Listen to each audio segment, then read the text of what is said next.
We're listening to the discussion and giving their views. But first, Tony Cartledge looks at the events which led up to Newcastle United's present plight.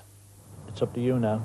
You've got to support it. If you don't support it, don't come back to me and complain, because I won't listen to you. You have the opportunity. Really, today is the fans' day of destiny, and the people in the North East. You've got to back it, because when you back it, you just propel the club forward to the 21st century, something which we all want.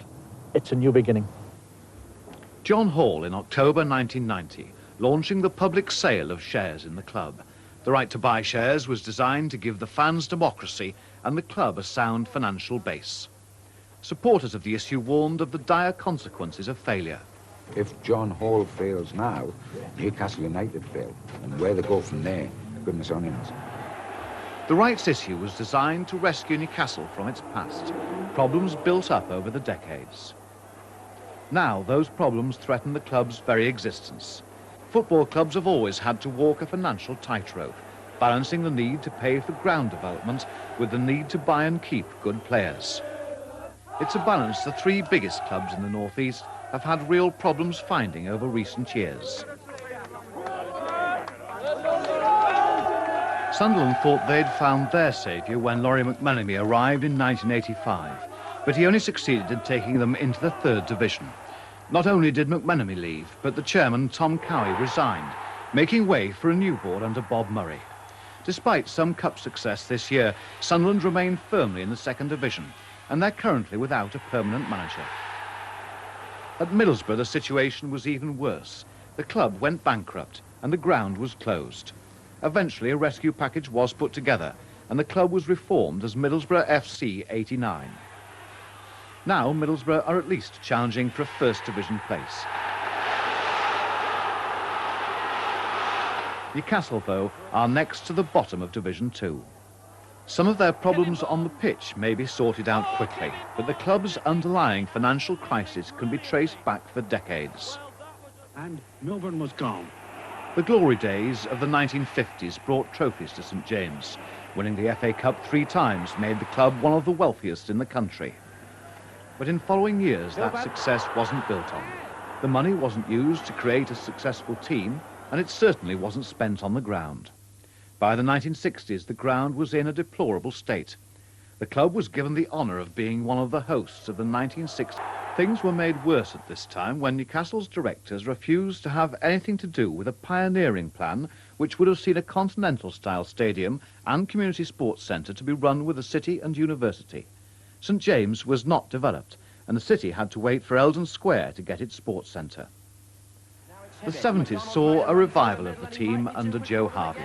There were 2 trips to Wembley, and the promise of greater things to come, with Hibbett, Tudor, Gowling and MacDonald forming the core of the side.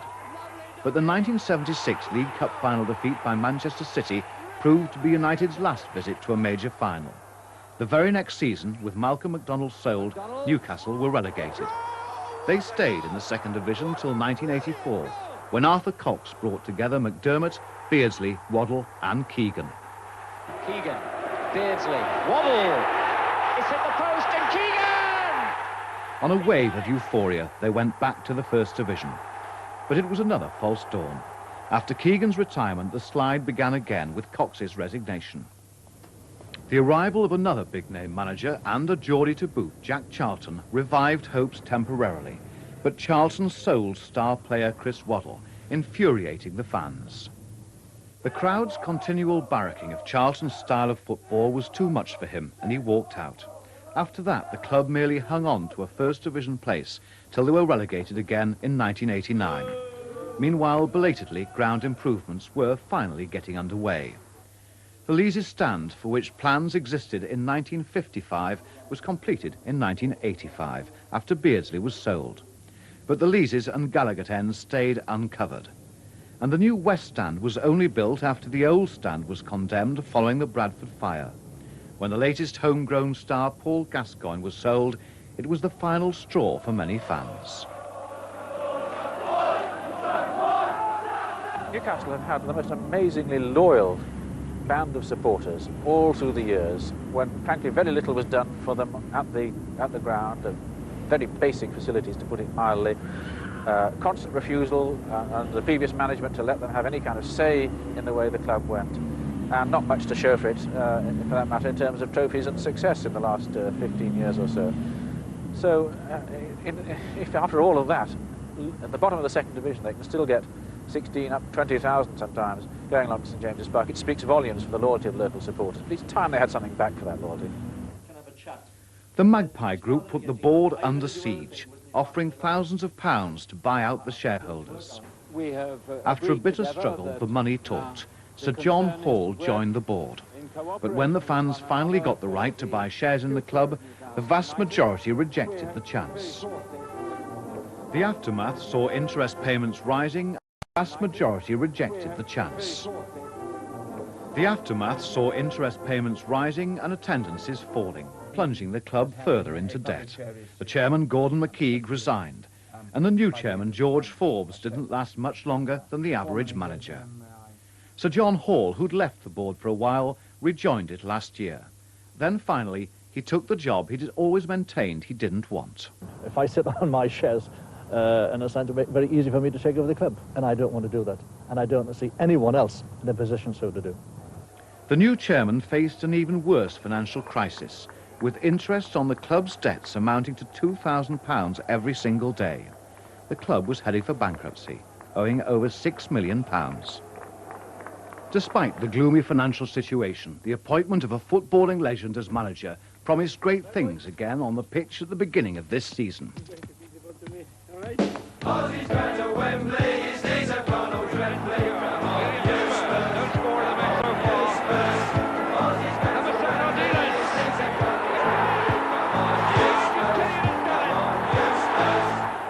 When Osvaldo Ardiles played for Tottenham, his teammates sang of Ozzy's dream of going to Wembley. He did that twice to round off a playing career which also saw him a World Cup winner. Being tackled by Ardiles for little number 8. Ozzy, we're gonna be behind you. All together, man for man. We know you're gonna play a blinder. In the cup for Tottenham. When he succeeded Jim Smith at Newcastle, Ardiles achieved his next dream, managing a big club, even though Newcastle's days of being big were long past. Either because he was promised money or because he had such faith in the club's exciting crop of young talent, Ardiles got rid of the experienced players that Jim Smith had put his faith in. But the new Gascoigne label weighed heavily on the shoulders of Ozzy's babes. Fielding as many as 5 teenagers, Newcastle have wilted in game after game against the seasoned professionals of the second division. United were the pre-season favourites for promotion, but now they have the worst defensive record in the entire league, playing football that's attractive but too often suicidal. In 10 months under Ardiles, Newcastle have won just 8 out of 41 games, leaving them staring third division football in the face. But the fans never turned against him, conscious of the club's desperate financial state and the manager's long list of injured players. When he was sacked yesterday, Ardiles, ever the gentleman, invited the press corps into his lounge, offering them pictures and interviews, as well as beer and sandwiches. From my own point of view, I was not given the basically time to put things in my way. I said right when I arrived in the club that we needed to that I was trying to put the foundation right of Newcastle United. This is what was needed, and I think it's needed right now as well. Arguably nobody in the 100-year history of Newcastle United has had such a profound effect on the club as Kevin Keegan. Great players have come and gone, but his impact at St James in just 2 seasons puts him in some ways above Malcolm MacDonald and even Jackie Milburn. Keegan didn't have their great natural talent. He had to work hard to make the most of his ability. But Keegan won the hearts of Tyneside by rescuing the club from obscurity. After leading the club back into the First Division, he resisted pressure to carry on playing, instead retiring, his reputation still riding high. A real-life Roy of the Rovers, revered by players and fans alike. The affection was mutual. Ladies and gentlemen, and lads and lasses and everyone, It's very difficult for me at this moment to speak and say what I really feel. But I thank you very much for the last 2 years. And Shanks' army, this Liverpool side, swarming forward now. Hall. Keegan! Back in 1974, Keegan was anything but the idol of the Gallagher faithful. His 2 goals for Liverpool in the FA Cup final helped beat Newcastle. It was a day when the miner's son from Yorkshire completely outshone the brash Cockney supermac. I'm Kevin Keegan. Keegan's wholesome image has been seized on by the advertisers. We don't eat shredded wheat, I eat to win. More recently, after a spell living in Spain, Keegan's worked for TV as an expert summariser on German football, his knowledge stemming from 3 highly successful years with Hamburg. And now people will start the expectation level of their own supporters and their own self-belief now will put them under pressure, and it's how they respond to that pressure will decide just whether they stay in the heady position they're in at the moment. I hope they do, because I think they're an exciting side. With Newcastle at the lowest point in their history, Keegan has got to be motivator, father figure and master tactician. The directors also hope he'll be the magnet which pulls money and support back to St James, as the fans renew their love affair with the man they knew as Special K. Thank you. To be home again in England, to be where I belong, when the lonely night is drawing in, I long to be with you in England. That report from Tony Cartledge. A recap on our studio guests tonight. Tony Hardesty from the Sunday Express, the North East football writer for them, and Malcolm Dix, one of the founder members of the Magpie Group, a shareholder and often outspoken critic of the United board and, if you believe recent speculation, a future director of the club. Last but by no means least, the United fans themselves down at the North Terrace pub in Newcastle city centre. Well, before that, let's see how the sports writers have reacted to Kevin Keegan's appointment. Starting on Tyneside, Keegan's seen as a saviour by the Journal. The Daily Express, Keegan's promise, I won't fail. The Mirror hails the return of a messiah, but the Today newspaper doubts Keegan's wisdom in returning to Newcastle. Well, Tony Hardesty, Keegan, a saviour or a fool? Well, I will possibly know 16 matches from now. In terms of PR, it's a masterstroke, of course, to follow Ozzy Ardiles, who was very, very popular despite his horrendous results with Keegan, was quite stunning. But PR won't get them points. Kevin knows that. And only points will keep them in this division. The odds have to be stacked against him and Newcastle staying in the 2nd division. Is it the biggest managerial appointment you've had to deal with in your newspaper career, and just how big a risk are Newcastle taking? Well, I think it is the biggest gamble perhaps they've ever taken. The appointment of Laurie McMenemy at Sunderland was a biggie, because Tom Cowie, then the chairman, gave the fans what they wanted. And Laurie had the worst results in Sunderland's history in the 21 months he was there. It was, you know, nobody could have forecast that. As I say, the odds are now firmly stacked against Kevin, but who knows? He's failed at nothing yet in his career. If he succeeds in this, then, you know, he is, as they say, the man of the second coming. Well, Keegan spoke at his news conference yesterday of the one good thing that Newcastle have in their favour, and that's the fans. Well, Tony Cartledge is down at the North Terrace with some of them now. Well, Steve, as you heard in the film quite clearly, Ozzy Ardiles emotional at getting sacked. I wonder what the fans thought. Was it a big shock to you, sir? It was. It all happened very quickly. I actually heard that Ozzy'd been sacked, and later I found out 15 minutes. I was so excited at the fact that he'd been sacked, actually, that... Why were you excited that he was sacked? Because most fans were behind him, weren't they? Yes, they were, and I thought that was good, especially when we had young players playing. I thought that was good that the fans were behind them in general. But I think a lot of them, you know, have got to really question what they were thinking, because personally, I feel as though Ozzy didn't have the motivation, and that's the main thing. All right, briefly, do you think Kevin Keegan has that motivation? Well, as a player and a captain, he definitely had the motivation, and I think he can follow that up in management. All right, we have somebody there who says that Ardiles should have been got rid of. Is that the general view, do you think? I think that in the long term, everybody felt that Ardiles would have done the job, but we're talking about the short term. There's 16 matches left to keep Newcastle in the second division, and the club needed a big lift, and quite possibly Kevin Keegan is the man that can do it. But you've heard Tony Hardesty there describing it as the biggest gamble the club has ever taken, a man with no managerial experience. Yeah, I think that we're looking for the club to back up Keegan with qualified coaches who have been in the game a long time and who can give him that kind of backup. Let's turn to some of the other fans on the right here. Is Keegan the right man to succeed Ardiles? I think there's a few people who could have excited Tyneside, like Kevin Keegan. To follow Ardiles, who was a fan's favourite, there was only Kevin Keegan who could have been appointed. I think John Hall was sensible enough to know that, and that's exactly what he's done. Yes, I certainly think he is the man. All right, Steve. Well, clearly a very mixed reaction to the events of this week. Malcolm Dix, your reaction to Keegan's appointment? Tremendous. As Tony said, I mean, absolutely superb PR.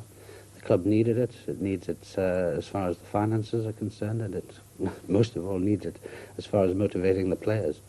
And some of those young kids that, you know, Ozzy wasn't, I don't think, a good communicator. And I think Kevin is one of his great assets, is being able to communicate and motivate. And I think he'll be talking to those kids over the next couple of days, certainly before Saturday. And I think they'll go out with a different bounce in their step, and they'll get a result on Saturday. 16 games, we can do it. And I think next season we'll certainly be in the second division, and we're challenging for the Premier Division. Well, let's talk about Ozzy Ardiles, and in particular the way in which he was sacked. Well, Mike Langley in the Mirror said today that there's never been a more perfidious, deceitful, treacherous sacking than the dismissal of Ozzy Ardiles. Well, Tony Hardesty, a blistering attack on Sir John Hall's handling of the sacking. What do you think of the way it was all handled? To be honest, I think it was fairly predictable.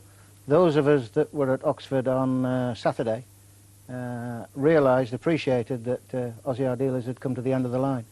You know, Tony Cartledge on the film talked about him winning only 8 matches in 41 in his time at Newcastle. If you take in his time at Swindon last season, then his record over the last, this season and last, is 18 wins from 78 Barclays League games. Now that is horrendous. And nice guy though he is, I mean, if you got points for being a nice guy, Ozzy would have been top of the league. But he was a loser. Now, as to the actual mechanics of his sacking, the chairman, having said only a few days earlier that he was, quote, 1,000% behind Ozzy, said on Sunday, after the 5-2 hammering by the bottom club, Oxford, that he still had confidence in the manager. The guy gets shafted 3 days later. And shafted he was, and Ozzy was bewildered, sad, and one had sympathy for him. But on his record, I happen to think the club was right to dismiss him.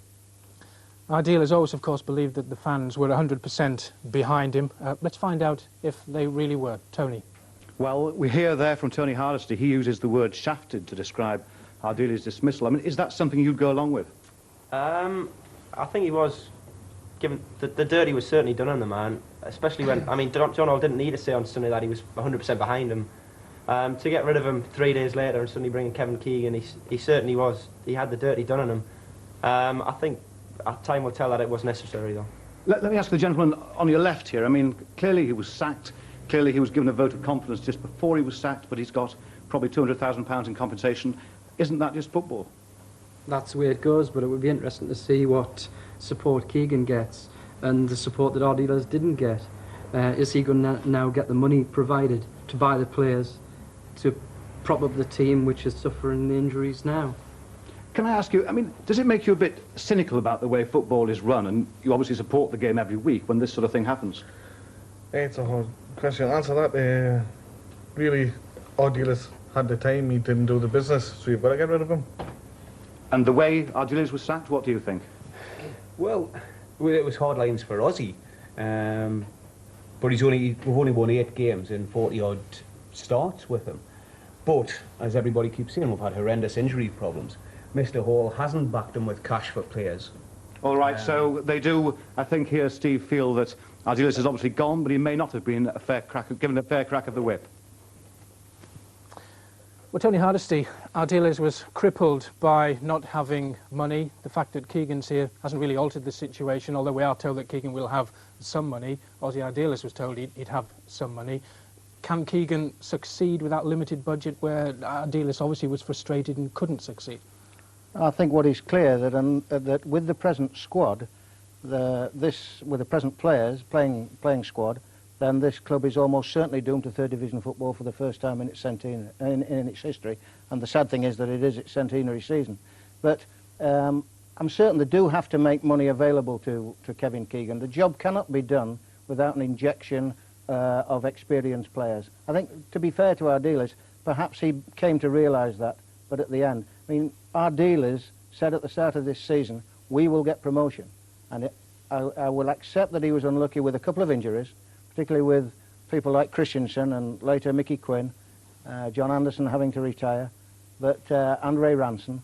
But every club gets injuries, and I think that he was very, very naive in believing that the kids could get them promotion. Let me turn to Malcolm. Malcolm, you may be a director one day, who knows.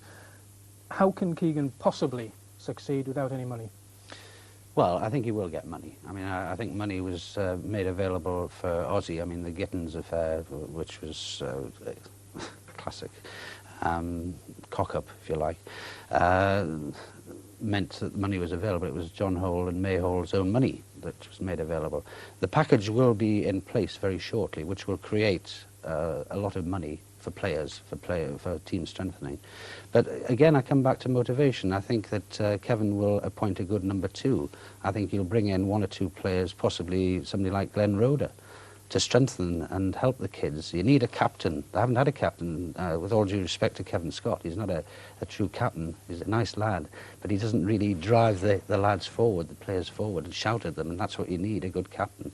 And I disagree with Tony. I mean, I think they've got 16 games with somebody like Kevin Keegan there, and with John Hall, Sir John Hall, and a new board, a new chief executive, and David Stevenson and Freddie Fletcher. I think you've got something which is going to really take off, and they're not going to allow. I mean, okay, they can't dictate results, but they're going to. After Saturday, they're going to win. I think they're going to have a hard game at Blackburn and perhaps a hard game at Barnsley, but I think you'll find that there's going to be some changes very, very quickly. Well, Malcolm Dix, of course, the whole rescue package you touched on there depends on them staying in the 2nd division. If the worst happens and they go down to the 3rd division, will the fans still turn out and support them? Tony? Well, as you say, Steve, the bookmakers at least think that Newcastle are still odds on to go down. If they do, will you still go to St James Park on a Saturday? Oh, I should, yes, for certain. I think even in the 3rd division, provided they're winning, you'll still get 20,000 people turn up. But they've got to be winning in the 3rd division. Let me ask you, would you go to watch 3rd division football? Definitely. Like, and very quickly next to you, would you also? Yes. Yeah, certainly would, yes. They do say, don't they, that Newcastle fans probably show more loyalty than the club deserves. You all go to watch 3rd division football. It's not 3rd division football. We're Newcastle United supporters, not followers, not glory hunters. We're supporters. We'll follow them wherever they are, whether it's at the top of the 1st division or the Premier League. We'll be there. If it's the 3rd division next year, we will be there. There'll be a hardcore go every week. But we want the Premier League, and that's what Mr. Hall has to give us. Otherwise, it's a waste of time in being chairman. All right, well, you say you want the Premier League. The Keegan appointment is a huge gamble. What do you think will happen if the Keegan appointment doesn't succeed? Where do Newcastle go to then? I think that's the most worrying thing. Everybody felt that under Ardiles he would eventually get it right, but they brought in Keegan, which is going to give the club a big lift initially. But if at the end of the season he does indeed fail by the club going down, then it is worrying where we'll go from there. But of course, it is the case that they're odds on to go down, isn't it? I mean, it must worry you tremendously. Oh yes, of course it worries you. being a Newcastle supporter worries you every day. But you have to always look on the bright side, and the club is acting now. We just hope it's not too late by putting the right basis there in both terms of coach and staff and on the commercial side. I think people watching must find it incredible that the people around me are so prepared to go and watch Newcastle under any circumstances. Why is that? Why are you so keen? It's just almost... Problems with Geordies. Exactly, yeah. It's the way it's gone. It's not going to happen, basically. Because you're Geordies. Yeah. And it's simply your team, you'll support them whatever happens. Yes. Whereas around other part of the country, it's right. not like that. Okay, so it appears that the fans, at least the fans here, Steve, will go whatever. It's not going to happen. Well, the bookies still make them odds on for the drop. Tony, what do you think is the future for Newcastle should they hit Division 3? Well, I'm not about to argue with the bookmakers. They're not often wrong. It's not a surprise to hear supporters say that they will support this club through thick and thin, mostly thin. Kevin Keegan said himself yesterday when he arrived that the fans here will turn this club around. Now, we all know exactly what he means, but the players will turn this club around. Not the players they've got now, but players he may bring to this club. That's the only possibility of turning it round on the pitch. We all know how successful we are with fans. The whole country envies Newcastle fans, and same with Sunderland to a degree. But supporters cannot save this club. But Kevin Keegan might if he brings in the right players. But only if he brings in the right Malcolm players. Dix, we've heard many times that Newcastle are a slumbering giant. Is Keegan the man to wake them up? Oh, absolutely. I mean, he woke them up the last time when he came 10 years ago. He was a player then, not a manager. He was a player then, but he certainly he put his 100% in. He's going to do it this time. No two ways about it. I mean, it's the bookies have now cut the odds to evens, and they're buying season tickets at St James's Park. There was queues this afternoon. You know, the Messiah has come back. It's going to happen. Don't worry. You're absolutely convinced? Absolutely. Tony, a final thought? A good appointment? Yes, as I say, in terms of PR, a masterstroke. PR won't get us points. I hope he succeeds. I've got grave doubts. Let's certainly hope so. Well, all the talking will, of course, have to stop when Newcastle play their home match against Bristol City on Saturday. Keegan scored on his debut for Newcastle as a player. Can the Keegan fairy tale continue now that he's a manager? Well, let's hope so. Close Up North will be back at the same time next week. Until then, a very good night. I'm coming home, Newcastle. I may as well have been in jail. I'll walk the streets all day, I'll need for a bottle of your own brown ale. I'm coming home, Newcastle. If you never win the cup again, I'll brave the dark at St James's Park at the Gallagher end in the rain. I'm coming home.